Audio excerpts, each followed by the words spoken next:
Saturnino Ríos llega a Uruguay, es un vasco francés, inmigrante que llega a nuestras tierras en el año 1864. El hombre llega prácticamente sin nada, llega con un violín y una maleta y poco más que eso. Y es muy destacable porque Saturnino, sin que nadie le regale nada, empieza a crecer a nivel laboral. Empieza a trabajar en una compañía de barcos y él se da cuenta de que había un mercado muy grande y que había muchas posibilidades de crecer en el mundo, en ese mundo en el que él se estaba iniciando, en una empresa de barcos a vapor. Pero notaba que también la gente de esa empresa como que no tenía muchas intenciones de crecer. Entonces, él, después de estar unos cuantos años trabajando y aprendiendo sobre esto, decide abrirse, independizarse y crea su propia compañía de barcos. Empieza con 3 barcos y a los barcos él le ponía un emblema, una frase que decía res non verba. Hechos, no palabras. Una frase que a mí me encanta esa frase. Don Saturnino, un hombre que vino, como muchos de nuestros antepasados, vino a América a hacer, como se decía antes, a hacer la América. Y él sí que la hizo, porque él crea su compañía de barcos que empieza a crecer, a crecer, a crecer. Lo cierto es que, resumiendo un poco la historia, porque hay muchos datos, muchos números para aportarles, pero no los quiero, tenemos que hablar de muchas cosas, y él logra crecer tanto que en su propia empresa le daba trabajo a más de 500 familias. En esa empresa le daba de comer a todos los empleados.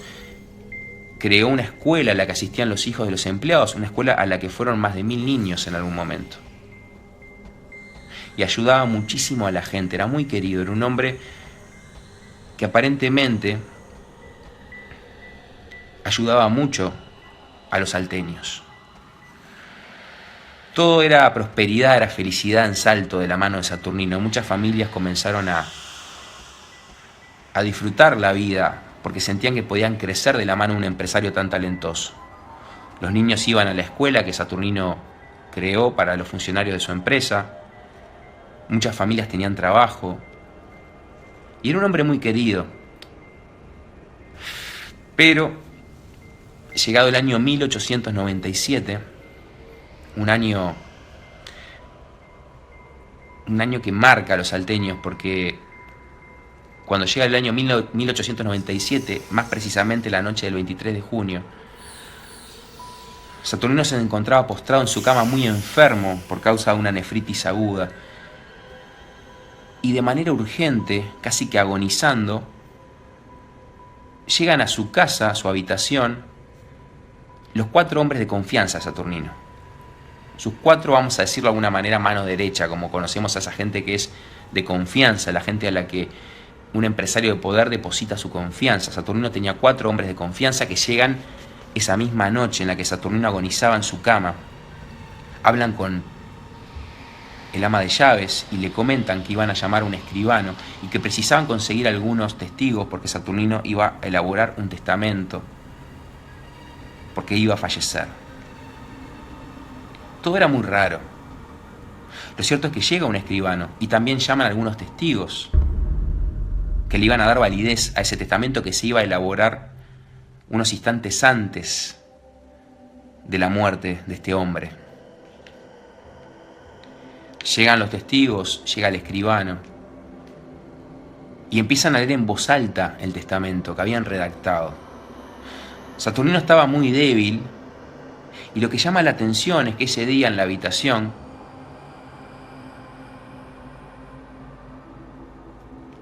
la única luz que había era una luz muy parecida a la que tenemos hoy aquí.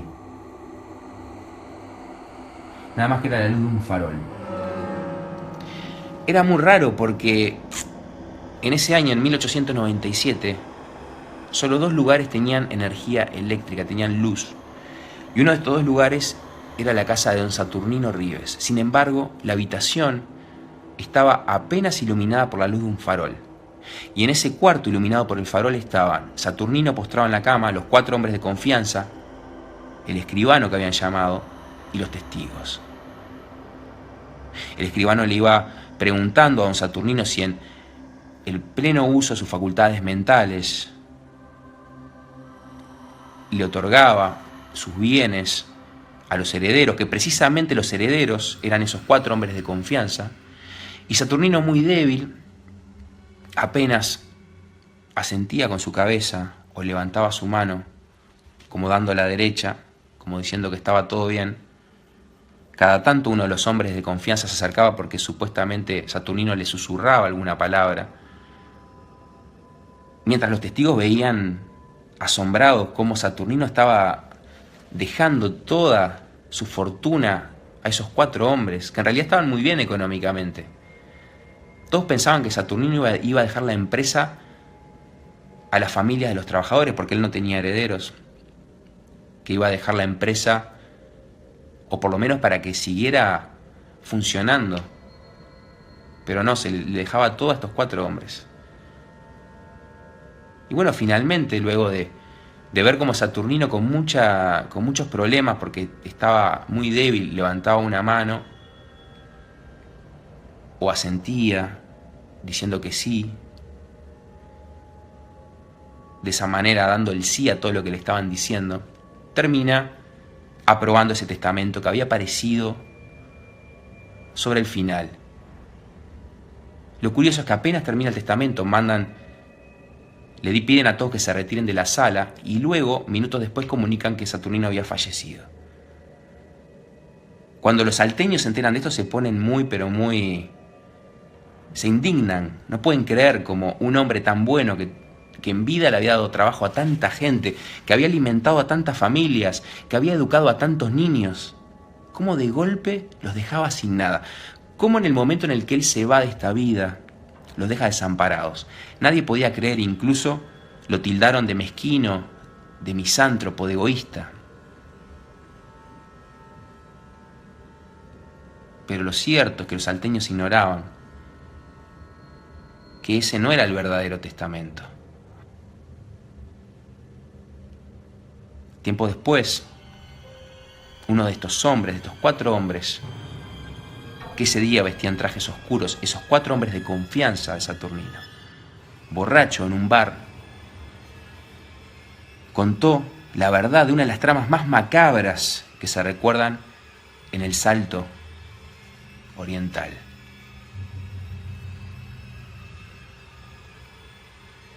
Todo aquello para aquel plan macabro que habían ideado estos hombres.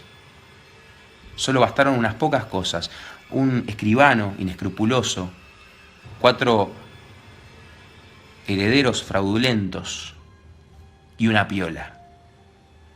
Sí, como me escuchan, como me están escuchando en este momento.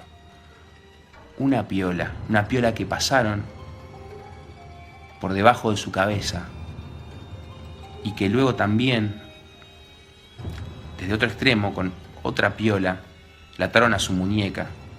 Y desde la oscuridad de esa penumbra iluminada por el farol que apenas recortaba la silueta de Saturnino en la oscuridad, todos veían a Saturnino asentir o levantar su mano, pero en realidad estaba siendo movido como un títere por sus mismos hombres de confianza.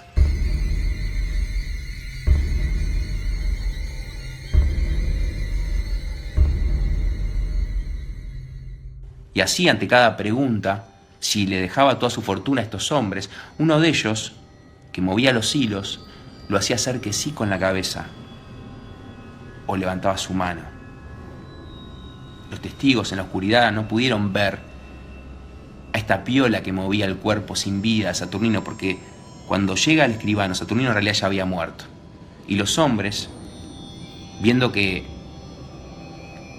aprovechando la ocasión, de manera muy cobarde, macabra,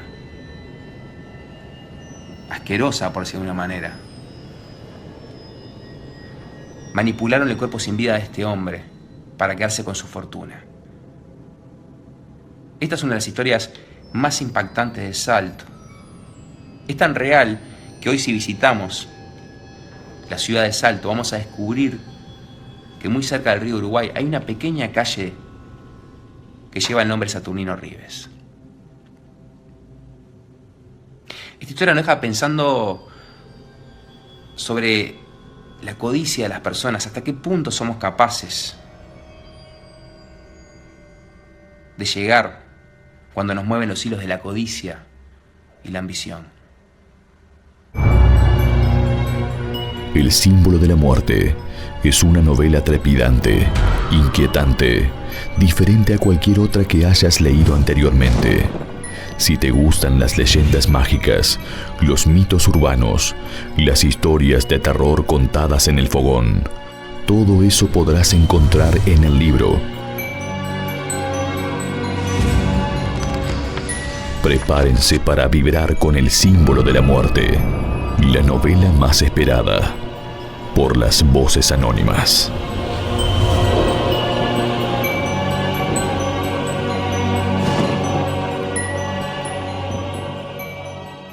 Si el video te gustó, dale like y compártelo. Puedes seguirnos en las redes sociales y descubrir historias fascinantes, creepypastas y las mejores leyendas urbanas. Soy Guillermo Lockhart y te doy las gracias por ser parte de las Voces Anónimas.